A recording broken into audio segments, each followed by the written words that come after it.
We're in the lead up to a new global event called the Wild Area, so stock up on revives and Pokeballs and let's get into it. Starting with 5-star and Mega Raids, Lugia and Mega Salamence will be leaving on Monday the 18th at 10 AM when raids will change over to the origin forms of Dialga and Palkia in 5-star raids with Mega Ampharos and Mega Beedrill in 4-star raids. All can be shiny. Dialga and Palkia have the chance to come with their signature Adventure Effect moves. These cannot be obtained by using an Elite TM, but that will hopefully change in the future. Both are strong Dragon-type raid attackers and highly ranked in the Master League. Mega Beedrill and Mega Ampharos were chosen as part of the Electric Poison theme of the Wild Area events. As an Electric type, Mega Ampharos is a little behind Mega Manectric, but all Megas are worth having for the Catch Candy bonus, and Mega Ampharos gains a Dragon typing when Mega Evolved. And if for some reason you don't have Mega Beedrill Mega Energy already, it is a top Poison type raid attacker and worth having. All 4 raid bosses will be around in raids until Wednesday, November 27th, but not every day. There will be 4 raid hours this week because the 5-star raid bosses will change daily, again following a Poison Electric theme. Nihilega is the top Poison type raid attacker behind Mega Gengar and will be a great counter to use against Tapu Koko, which is Wednesday's raid boss. Tapu Koko is ranked lower than some common Pokemon as an Electric type attacker. It is decent enough as a Fairy type raid attacker though, which you could use against Palkia if you're starved for good Dragon type counters. It won't come with its best Fairy type move though, Nature's Madness. Xurkitree would have been a much more interesting choice. Dialga will then be alone in 5-star raids on Thursday, and Palkia will be alone all day Friday. The Mega Raids will continue to be available through Friday, then they will be replaced over the weekend with Primal Raids featuring Kyogre and Groudon. Dialga and Palkia will return together in 5-star raids over the weekend, and Ampharos and Beedrill will be back next Monday. If you don't have the Primal energy for Kyogre and Groudon, this should be your top priority, and you will be able to remote raid these. Aside from being top ranked in their typings, they have the added bonuses of each boosting the damage of 3 types in raids and providing extra catch candy for those 3 types. The types they boost align with the weather. Kyogre boosts rainy weather boosted types, and Groudon boosts sunny weather boosted types. And if you don't know, Rayquaza boosts windy weather boosted types. And if you're unfamiliar with Dialga and Palkia's Adventure Effect moves, they work outside of battle to give you gameplay enhancements in exchange for Stardust and their respective candy. Be sure to hang on to at least one of each just for access to the Adventure Effect. You don't need to power them up or use them in battle at all. Starting the first minute of Monday and running until the last minute of Friday will be the Into the Wild event. Aside from some lackluster wild spawns and abysmal 3-star raids, this is mostly a paid event. Not having any bonuses centered around catching Pokemon, it's clear this is all about raids and eggs. If you're stuck on step 5 of the Meltan special research, get after those Gulpins. Fungus is a Stardust boosted Pokemon, so don't pass them up. And if you see high level Haunters and Gravelers, trade them away to some newer players because they'll be free evolutions once traded. The event bonuses, if you can call them that, are for remote raids. The limit will be increased to 20 per day from Monday to Thursday, then lifted entirely from Friday through Sunday for the Wild Area Global event. If you plan to do a lot of in-person raiding this week or hatch a lot of eggs, there are 2 paid ticket options that might make sense for you. Keep in mind your money may be better spent on premium raid passes, remote raid passes, or simply incubators. If you want to get both tickets, you can get a couple bonus items if you buy them through the web store. For the raid ticket, you'll receive 2 additional orange raid passes per day. These are the kind you can only hold one of at a time, so you need to use them or lose them, and you'll get extra XP from raids and a whopping 1 extra candy per raid. For the hatch ticket, you'll get an increased chance to hatch Toxel from 10-kilometer eggs, half egg hatch distance, 2 times hatch Stardust XP and candy, and a single-use incubator each day from spinning Pokestops. Both tickets will also give you a daily timed research, which expires daily at 8 PM and awards 20 Pokeballs, 1000 XP, 2000 Stardust, and some Toxel candy. Whether these tickets are worth it depends on how much you plan to raid or hatch. Mondays from 6 to 7 PM feature a single Pokemon taking over every power spot for Max Mondays. This week, Drilbur will feature, and it will have the bonus of an increased chance to drop Rare Candy XL as a reward. Dynamax Excadrill will be very useful against D-Max and G-Max Toxtricity during the Wild Area event over the weekend. On Tuesday at 1 PM Pacific Time, the Active Go Battle Leagues will become the Retro Cup and Open Master League, with 4 times Stardust from win rewards. You can check the schedule in-game to see when the leagues change in your local time zone, and to see what's coming up for the whole season. The weekly Spotlight Hour runs from 6 to 7 PM on Tuesday and will feature both Teddiursa and Combee. Bears just love honey. For 1 hour, these 2 will be everywhere in the wild at a boosted spawn rate. The bonus will be 2 times catch Stardust, which goes well with Combee since it is a Stardust boosted Pokemon. Except, be prepared to burn through Ultra Balls and Golden Raspberries if you want to be efficient, because Combee has a terrible catch rate. Teddiursa evolves into Ursa Ring and then Ursa Luna. Ursa Luna has a unique evolution requirement though, because Ursa Ring can only be evolved during a full moon or when using Dawn Pokemon Wing Necrozma's Moongeist Beam. Ursaring and Ursaluna have some use in the Go Battle League. Be sure to Mega Evolve a normal type for extra catch candy for Teddiursa. Don't worry about the Combee candy. As previously mentioned, at the same time as Spotlight Hour, we'll have a special raid hour for Nihilega, and raid hours again on Wednesday, Thursday, and Friday. An instant raid will appear on most gyms at 6 PM if there are players nearby with the game open. The raid will last 25 minutes, then there will be a 5-minute break before the next 25-minute raid will appear. Raid hours for November will include a bonus for players who raid in person. For successfully completing the raid, players will receive a guaranteed Rare Candy XL. Pokestop Showcases will end on Wednesday and Sunday at 8 PM. Enter them for easy Stardust and XP, and you could earn premium items if you place high enough. On Friday, the Into the Wild event will end at midnight. For Saturdays and Sundays in November, Tier 5 Shadow raids have featured Shadow Suicune. It's unclear whether Shadow Suicune will be in raids this weekend, as raids will be quite crowded with the Wild Area event, but I wouldn't count on it. Finally, the main event. The Global Wild Area event will take place on Saturday and Sunday from 10 AM to 6:15 PM each day. This is intended as a third pillar to Go Fest and the Go Tour. The big new raid boss is Gigantamax Toxtricity, and being an electric and poison type Pokemon is why the event is themed around those types. And Excadrill is here to make this punk cry. Regular Dynamax and 4-star raid versions of Toxtricity will also be available if you want an easier way to take them down or to just get the Pokedex entry. In other raids, once again, we'll see the Origin forms and the Primals, as well as some 3-star raids, including this Snorlax. Each hour, the wild habitat of the event will change between electric and poison type Pokemon. Everything has the chance to be shiny, and paid ticket holders will have increased shiny odds. A new type of Pokeball, the Go Safari Ball, will be introduced. These are temporary but highly effective Pokeballs which will vanish from your inventory each day at 6:15 PM. All players will receive a timed research task that awards a small amount of these, and you can potentially get more when spinning Pokestops. Paid ticket holders will receive a timed research task each hour of the event for more Safari Balls, which expires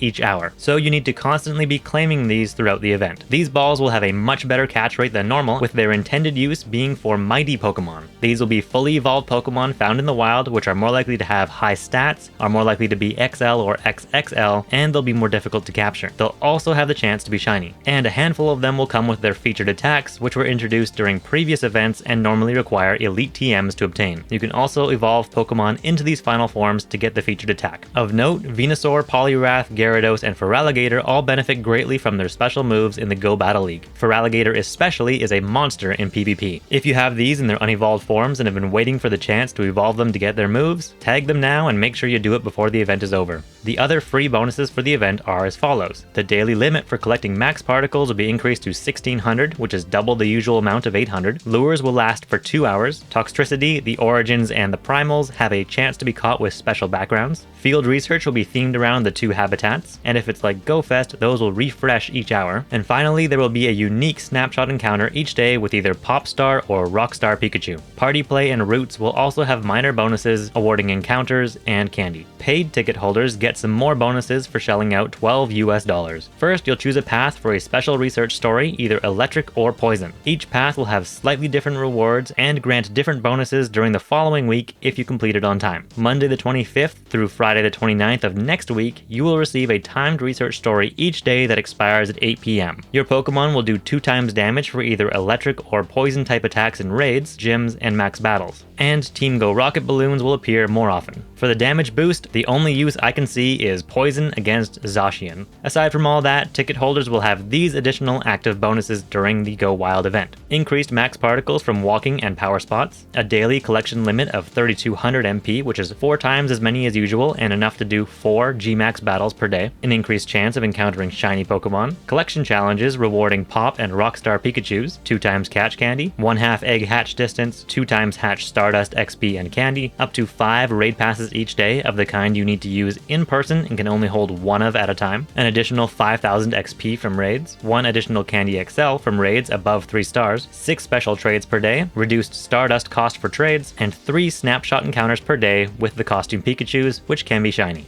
And that is it. Where I live, November is just very cold and very wet. But it's late spring in New Zealand, so at least the beta testers have that going for them. For all of November, 1-star max battles will feature the Galar and Kanto starters, now joined by Drilbur, and the seasonal max out bonuses will continue to be active until December 3rd. And that's it for the week ending Sunday, November 24th, 2024. Remember, games like this monetize your impatience. Take it slow and stay safe out there.